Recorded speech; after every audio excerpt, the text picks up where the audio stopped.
out that Bato was only the beginning of the entire story. Yung pala, more importantly, they really wanted to change and get back the leadership of the Senate because there was so much at stake. Nakapusta na pala doon yung CONAS.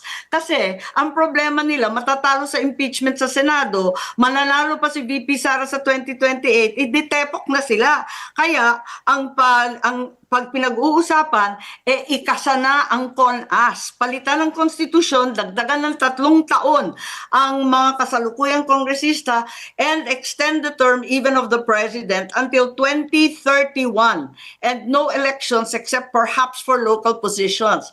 The other alternative was also discussed to raise the age for the presidency from 45 to 50 so that VP Sara would be disqualified. So this is a very high stakes game. It has little or nothing to do with Bato. He appears to be just a sidelight. And galit ang Pilipino sa term extension. Ayaw natin ng Noel. Bakit natin pipilitin na naman to? This has lost time and time again.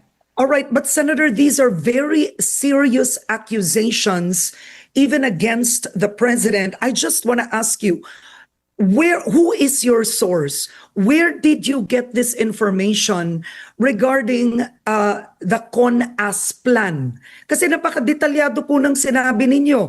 Baka maakusan kayo ng Malacanang na chismis to. Nag-iimbento kayo ng kwento. Who is your source on this, Senator?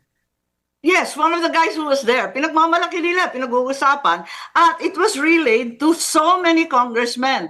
If you recall, before the vote on the impeachment, 3 yung incentive package, 20 million in cash, 200 million, 250 pa in hard or infrastructure DPWH project. Malamang may flood control pa yan para matindi ang kickback.